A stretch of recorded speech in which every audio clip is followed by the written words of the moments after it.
Assalamualaikum warahmatullahi wabarakatuh. Selamat datang pada presentasi saya. Di sini saya akan mempresentasikan mengenai pajak. Sebelum kita masuk dalam pembahasan yang secara luas dan detail, mari kita sama-sama mengenal arti pajak.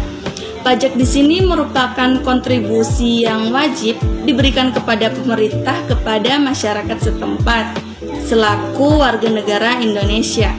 Nah, pajak ini bersifat wajib yang telah ditetapkan dalam hukum perundang-undangan. Jadi semuanya telah sah dan telah tertulis dalam pasal-pasalnya.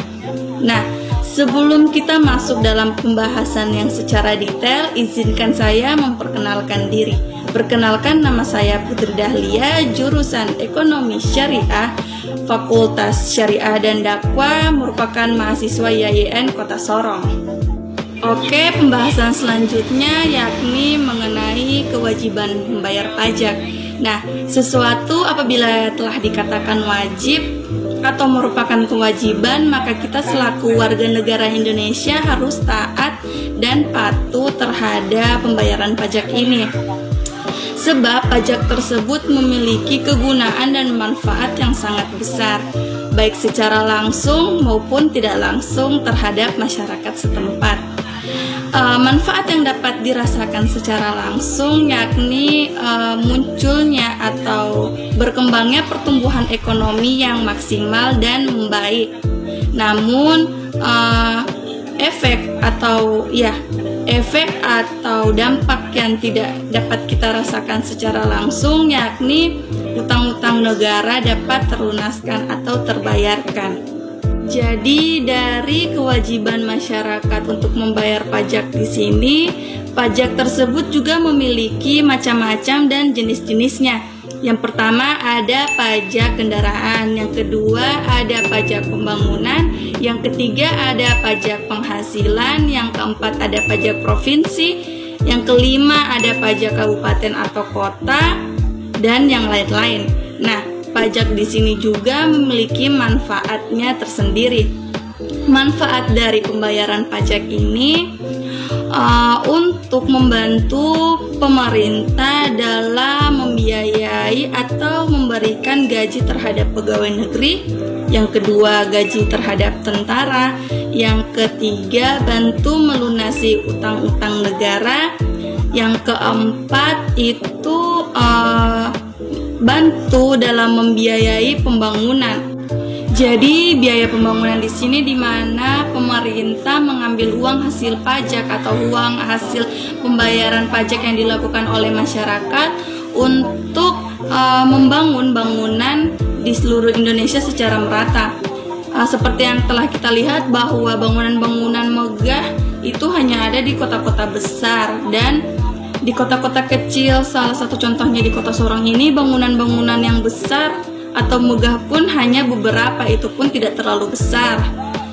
Nah, di Sorong ini kita dapat melihat bahwa bangunan-bangunan yang dianggap besar itu hanya Mall Ramayana Sorong, Saga, Ramayana, dan lain-lain. Sedangkan yang telah kita lihat, rumah sakit, sekolah, dan lain-lain masih memiliki tingkat pembangunan yang rendah.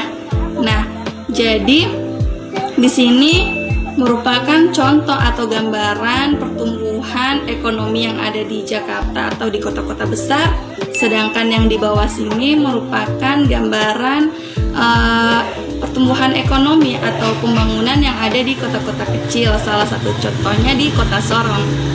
Jadi teman-teman semua dapat menyimpulkan berdasarkan gambar yang tadi saya bagikan,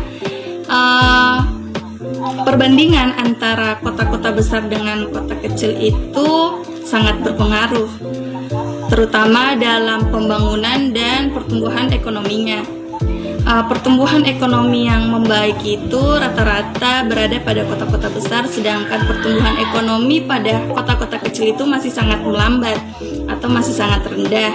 Jadi perlunya pajak dalam kehidupan bernegara itu sangat penting, sebab pajak ini merupakan pendapatan negara di mana pemerintah mengelola pajak ini untuk pengeluaran-pengeluaran termasuk dalam pengeluaran biaya pembangunan agar bisa mengelola dan mengatur pertumbuhan ekonomi yang ada di seluruh Indonesia.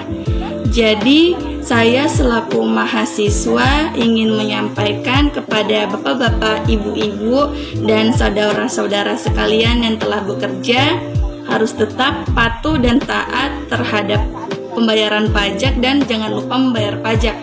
Sebab pajak tersebut sangat berguna untuk kita semua.